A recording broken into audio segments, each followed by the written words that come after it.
విద్వాంసులు యు శ్రీనివాస్ కన్నుమూశారు. శ్రీనివాస్ వయసు కేవలం 45 సంవత్సరాలు. చిన్న వయసులోనే మాండలిన్ వాయిద్యంలో ప్రపంచ ఖ్యాతి గాంచారు. శ్రీనివాస్ పశ్చిమ గోదావరి జిల్లా పాలకొల్లులో జన్మించారు. ఈ విషయంపై మరిన్ని వివరాలు మా కరెస్పాండెంట్ సంజయ్ అందిస్తారు. సంజయ్, చెప్పండి, ఆయన ఎప్పుడు మృతి చెందారు? అంటే ఆయన ఎందుకు మృతి చెందారు? సడన్గా ఎలా జరిగింది? కర్ణాటక సంగీత ప్రపంచంలో ఒక విషాద ఘటన అనుకోవచ్చు.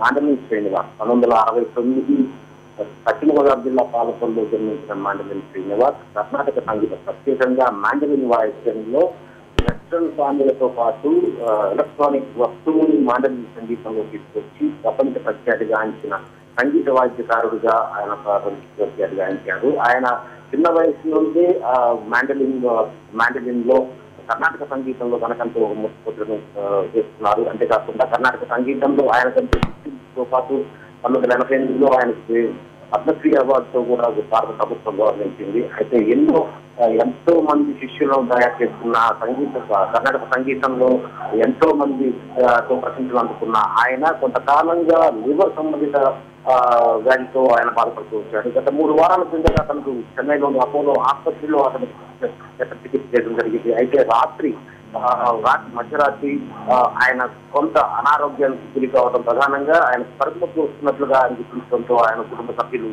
స్థానిక ఆసుపత్రికి తరలించారు. అపోలో ఆసుపత్రికి తరలించారు. అక్కడ ఆయన చికిత్స చేసేందుకు వైద్యం ప్రయత్నించినా కూడా ఫలించక తెల్లవారుజామున ఆయన ఈరోజు ఉదయం ఆయన చెందినట్లు వైద్యులు నిర్ధారించారు. ఆయన వయసు 45 సంవత్సరాలు. అతి చిన్న వయసులోనే ఆయన ప్రపంచ ప్రఖ్యాతిగాంచిన మాండలిన్ విద్వాంసుడిగా ప్రపంచ ప్రఖ్యాతిగాంచారు. ఆయన 88 పద్మశ్రీతో పాటు 1992 భారత రాష్ట్రపతి అవార్డు కూడా ఆయన అందుకున్నారు. సంగీత నాటక అకాడమీకి సంబంధించి భారత రాష్ట్రపతి అవార్డు మెడల్ కూడా అందుకోవడం జరిగింది. ఆయన ఎన్నో చిత్రాలకు కూడా సంగీతాన్ని అంటే తన మాండలిన్ ని అందించిన ఘనత ఆయనది.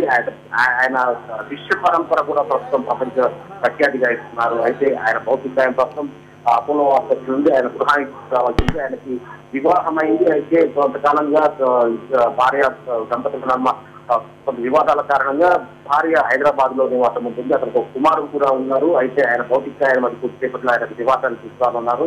ఇక్కడ ఆయన అభిమానుల సందర్శన అనంతరం ఆయన అంటికి నిర్వహించేందుకు కుటుంబ సభ్యులు అన్ని ఏర్పాట్లు చేస్తున్నారు. ఓకే సంజయ్.